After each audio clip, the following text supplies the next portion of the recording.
This is the High School Crossfire. Welcome back. Does a citizen of a particular country have a role to play in order for a country to achieve its goals? A citizen does, but the government Good. Take a breath.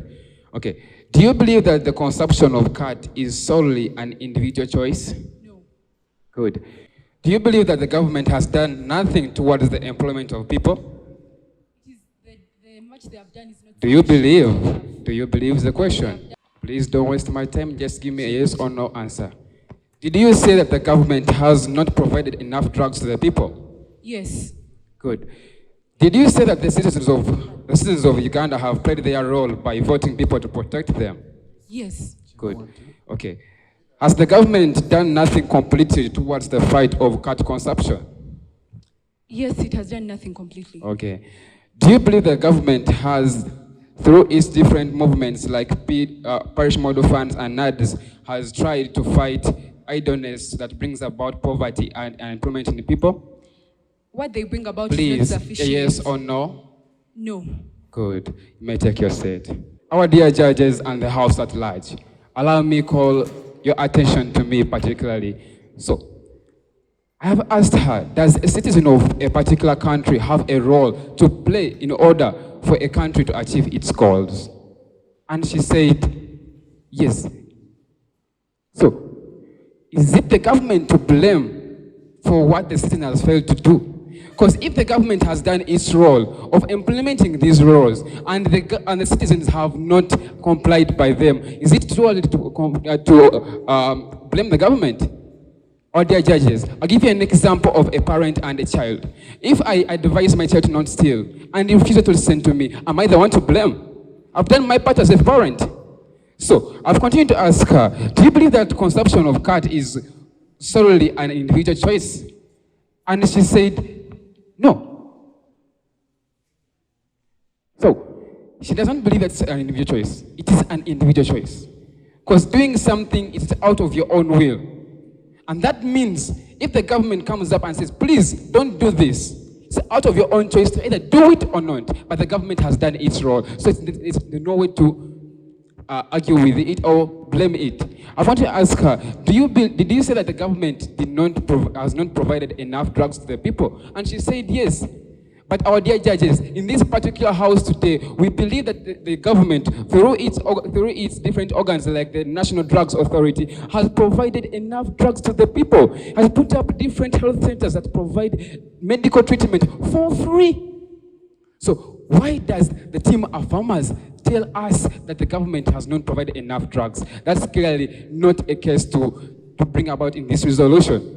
I've continued to ask her, did you say that the citizens have played their role by voting people to protect them? She said yes. So, if you have voted me to protect you, and I put up laws for you to follow, and you refuse, is it totally my problem for you not to be protected? But I say, please don't go to the adultery, you fall there, and you adamantly go there and you fall. Is it my problem? It's your problem you have not followed the rules I put for you as a person interested with your life. So our dear judges, you can see out of this resolution that the team of farmers are not quite sure what they are talking about. They are not quite sure. The government has done its role, but it is the citizen, different people in the country that are not taking up their part towards the fight of Khat consumption. Thank you so much.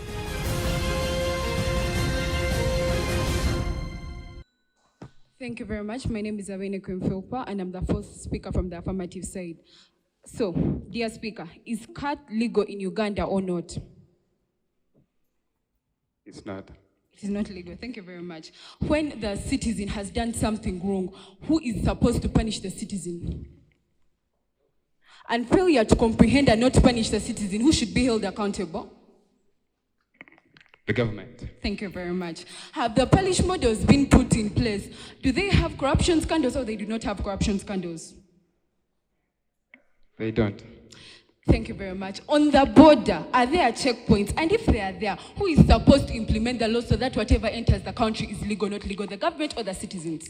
The government has implemented those laws. Thank you very much. Okay, thank you very much. Do you believe that the government is supposed to be held responsible or is supposed to punish any wrongdoer that does something that is against the law they have implemented in the first place? It has done so. Do you believe yes or no? Yes. Thank you very much. Do you also believe that in the social contract theory, it is the mandate of the government to provide the solution for the citizens? It has provided solutions. So on the rampant unemployment cases that we have in Uganda, do you believe the government has done something efficient enough? Yes.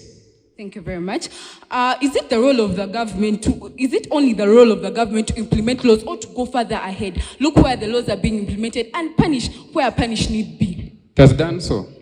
Is it yes or no? It has done so. You can pick it. It has done so. Thank you very much. The agencies or the law enforcement agencies that are already supposed to put in place in these parish models, do you believe that there is corruption cases going through them? No. Do you believe that Khat is dangerous to the body and should be illegal in the country? Pardon? Do you believe that Khat is dangerous and is very bad to the human body, so it should be illegal in the nation like Uganda? It is. Thank you very much. My questions are right there. Our dear judge of today, in this speaker, I questioned them. Is Khat legal in Uganda or not? Our dear judges of today, Khat is legal in Uganda.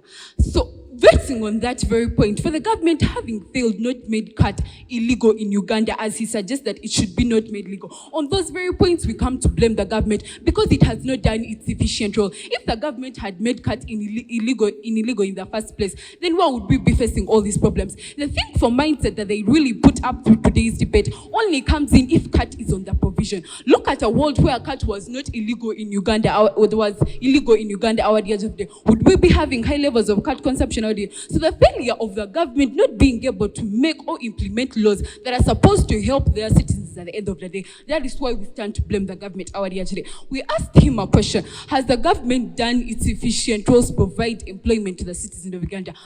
He said yes, our days. In a country like Uganda, where we have graduates coming out and they have nothing else to do but sit at home, either graze cows if you have them, or just lay around and be idle our year today. In their world, the government has done enough. They come with parish models and not our year today. The same resolutions that they table that the government has done have already failed, and it is very evident. They have corruption scandals in the same government that they praise all day our year today.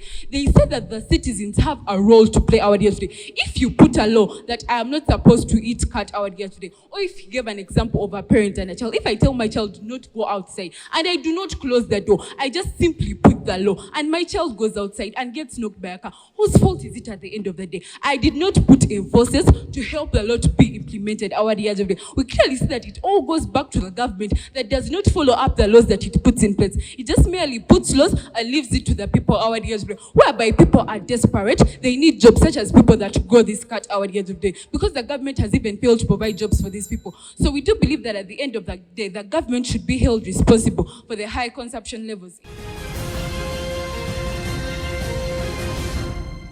I am really impressed because of the vast improvement that both sides have had from their previous debate. I mean, what would debate be if not a learning environment? What is the value of intellectual discourse if you cannot lend if your colleague cannot lend you some of their knowledge, or if you cannot borrow some of their ideas? Most of you have had changes from your previous rounds. You have strategized better, and I really commend you on that. Straight into the points. So, tonight's resolution was purely a value debate, and both of you understood that. It was a debate where you are supposed to weigh government's responsibility as well as the individual responsibility. That was one of the biggest clash points of the debate. I will tell you the reason as to why I gave it to Team Affirmative.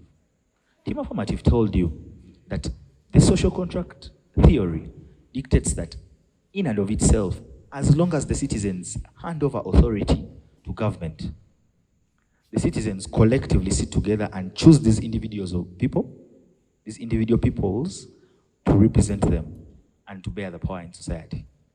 Those people are the regulators, they are the controllers, they are the policy makers. Besides, you fail to substantiate on your claim of the government has done enough. You kept talking about NADS. But NADS as an argument was so far-fetched with regards to Khat consumption. We wanted to hear, have there been any legislative battles fought to regularize or prohibit people from carrying out Khat consumption? Have there been policy frameworks? Has there been regulation in terms of the truck drivers that you blame? That clash point was awarded to Team Affirmative. On the other side, we contrasted that with various schemes that you spoke about in terms of attaching individual responsibility, and said people do various schemes in order to escape the ambit of the government and regulation. However, you failed to substantiate on that. In tonight's debate, I would love to concur with Judge Solomon with the following.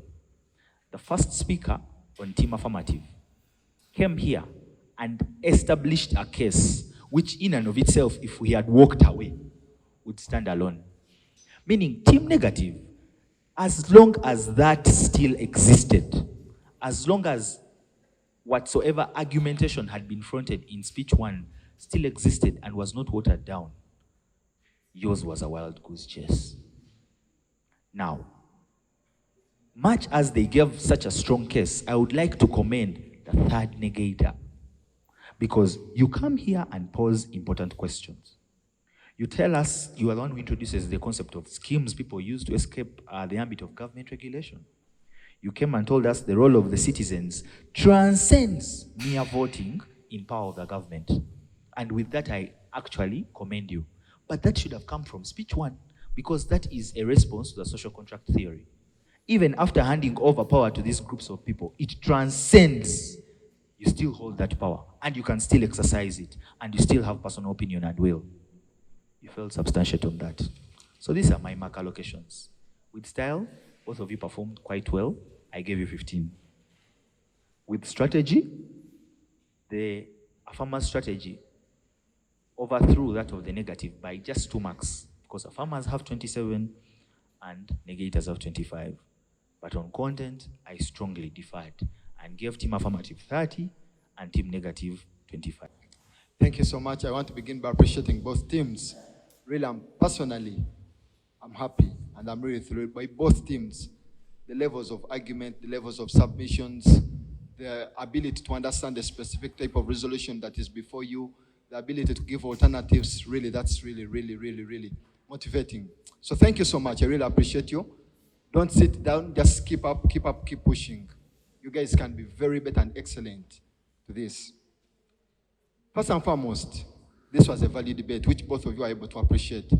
I like the fact that, yes, Team Affirmative was drawing the portion to blame on the government.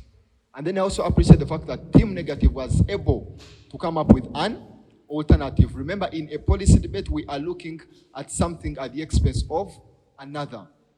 But now let me just guide you on this. In most cases, whenever the resolution has a drawing word like solely, solely, it means that even you, for example, if you are Team Negative and you are giving me an alternative, put in consideration of all other causes, but give me now a sole alternative. For example, you talked about an alternative to do with personal choice, which at first I thought is maybe your sole alternative, but then again you also brought in truck drivers, poverty, ignorance. Amidst others, now if the government is not solely responsible, now amidst the others, because even your colleagues, they admitted that yes, they are other factors, but the government is solely responsible. Meaning, even you, by virtue that you are in contestation that the government is not solely to blame. So, which is the sole alternative to blame? Number two, whenever you have such a resolution that is before you, and then you give an alternative, you must be able to adduce evidence, precedent, statistics, sources of information that concrete that actually it is that alternative that you have given that is solely responsible and not this. For example, by virtue that Team Negative, you talked about, for example, personal choice. Now, I was waiting for you to give me evidence, give me precedents, give me statistics that outweigh the government being solely responsible and not the personal choice. I like the fact that, yes, you now go to the drawing board where you are removing the burden from the government. I like the fact that you talked about the parish development models, the issue of the NADS, but which issue was now quashed by these people when they talked about the questioning of the corruption that is there within. Appreciation, Team Affirmative, when they talked about the social contract theory. Really? This is in the jurisprudence of the law, the social contract theory. And actually, I was just waiting for them to make a mistake in explaining it, but the explanation was right. What does it say? The role is on the government. The people have a role of voting the government into power. Now, the burden shifts to the government to make legislations which legislations are going to protect, promote, regulate the activities of the citizens. Credit to Team Affirmative. So on grounds that Team Affirmative was able to give a prima facie case, to prove their case beyond reasonable doubt, and on the failure of Team Negative to give a sole factor to blame. These are the marks. For style, I gave both of you 15. Really, that was very good. It was a good performance. Time management, smartness, confidence, articulation, language, tone, humor. Content, I gave them 30. I give you 28 because of their exhaustive content. Strategy, I give them 28. I give you 25. In totality, I give Team Affirmative 73. Team Negative 68. So it is on this grounds that I, as a judge with enough training and expertise, I give a win to Team Affirmative. Thank you. Personally, this was a very good debate. All of you were on the same page. There was no confusion. Now, Team Affirmative, your argument was the government is solely responsible, and also looking at the resolution, the government is solely responsible for the high levels of Khat consumption. So you made the entire reason as to why there are higher levels of Khat consumption in northern Uganda, and you blamed it on the government as the sole cause. Now, Team Negative, your entire argument was, no, it is not the government. The government has done its part. However, first of all, it is the citizens that have let themselves down. And also poverty, and also unemployment fatigue. Now, Team Affirmative came up and told you, per the social contract, the government, the mere fact that the people have voted the government into power, the government owes the people protection and all that away from what? Consuming Khat consumption. The government is now responsible for providing social services, for stopping Khat consumption in North Western Uganda. Now, Team Affirmative, you came up and told them, no, it is what? It is fatigue. It is unemployment. It is all, and you also mentioned poverty. Team Affirmative came up and drew all those reasons you mentioned back to what? To the government. They even told you, because Team Negative, your case was okay. You even told them that what? The government has provided employment. It has even given out free money through the parish development model. Team Negative rebutted that and told you the government, Team Affirmative, the money that is actually, there are a lot of technicalities, corruption. If the government was doing its part, and that was the major reason that you did not rebut, they told you, if the government was doing its part, there would be a law against Khat consumption. And you did not answer that. The mere fact that there is no law against Khat consumption right now, and there is merely a penalty, which none of you mentioned, and that penalty is all in all on drug consumption. None of you mentioned that. But the mere fact that you failed to rebut the government's failure in making a law, mere making of a law against Khat consumption, that is where I drew the line. I'm trying to be as precise as possible. So I gave both of you 15 for style. You were very good with that. You kept your time very well. Your speeches were okay. You are coherent. We could hear you very well. I gave you 15 for style. For content, I gave both of you 20. Now it is on strategy that I differed. Team Affirmative strategy was more convincing than your strategy. At a point I asked you, I asked myself, what is the sole reason as to why there is high consumption of Khat? Was it the poverty? Was it the fatigue? Was it the unemployment? So at the end of the day, I gave Team Affirmative 25 and Team Negative 22, totaling up to 60 for Team Affirmative and 57 for Team Negative.